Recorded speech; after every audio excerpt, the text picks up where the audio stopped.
If you could know the secret to a good life, what would you want to know? Would it be money, success, good health? These are the factors we often prioritize.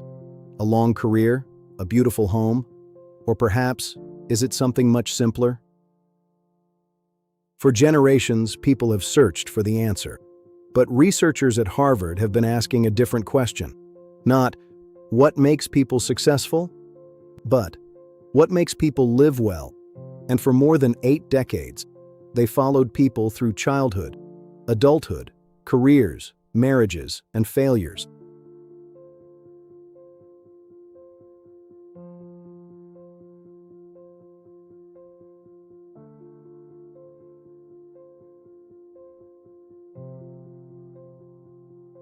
What they discovered may change the way you think about your entire life.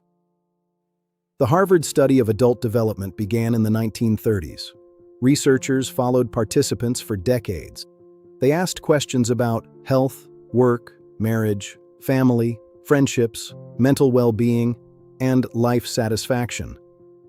Many of us are taught a particular formula for happiness: work hard, become successful, make money, buy the things you want, build a reputation. But the Harvard research points toward a different conclusion. One of the strongest predictors of long-term happiness and healthy aging is the quality of our relationships. Not the number of people we know, not the number of followers we have, but whether we have people in our lives we can genuinely rely on, people who know us, people who care about us, people we can call when life becomes difficult, and people who can call us when they need us. The good life appears to be deeply relational. It's not simply that relationships make us feel good, they provide something deeper: support, perspective, security, a sense of belonging. When life becomes difficult, supportive relationships can help us cope. And when life becomes joyful, they give us someone with whom we can share that joy. Reflect on your own life for a moment. Who would you call if you received terrible news? Who would you call if something wonderful happened? Those people are your foundation. A good life does not require hundreds of friends. You can know thousands of people and still feel profoundly alone. What matters is the quality of connection. A relationship where you can be honest. A friendship where silence isn't uncomfortable. A family relationship where you don't have to perform. Sometimes one meaningful relationship can matter more than a room full of acquaintances. The goal isn't to become socially popular.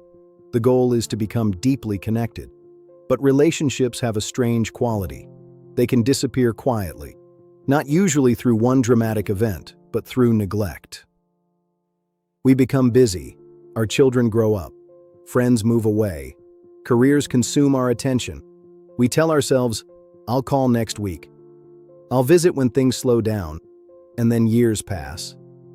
The tragedy is that relationships often require very little to maintain, but the cost of rebuilding them after years of silence can be much greater. A 5-minute phone call can matter. A weekly meal can matter. Remembering someone's birthday can matter. Asking, "How are you really doing?" can matter. Small acts of connection accumulate over decades. They are the invisible threads that hold a life together. What thread can you pull today? One of the most powerful lessons from the research is that relationship quality matters enormously. A relationship doesn't have to be perfect. In fact, no meaningful relationship is perfect. People disagree. They disappoint one another. They misunderstand each other. They change. The difference is what happens afterward. Can they repair? Can they forgive? Can they communicate? Can they remain emotionally present? A long life isn't necessarily a good life. What matters is how we experience that life and who we experience it with. There is another lesson worth remembering. A good life does not mean feeling happy every day. Life contains grief, disappointment, illness, failure, loss, loneliness, and uncertainty. The goal isn't to eliminate these experiences. The goal is to build a life strong enough to hold them. Meaningful relationships don't prevent pain. They help us carry it. And sometimes the people who make our lives better aren't the ones who make us laugh. They're the ones who stay when we're hurting. They are the witnesses to our lives. and that is where the secret truly lives. So what can you actually do with this knowledge? You don't need to completely redesign your life. Start small. For the next 7 days, try something simple. Day 1. Call someone you care about. Not a text. A real conversation. Day 2. Share a meal without your phone. Day 3. Tell someone specifically why you appreciate them. Day 4. Ask someone a question that goes deeper than, "How are you?" Ask, "What has been on your mind lately?" Day 5. Reach out to someone you've lost touch with.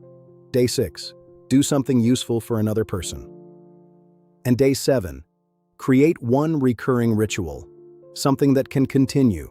Because a good life isn't created by one extraordinary moment. It's created by thousands of ordinary moments. Imagine yourself 20 years from now.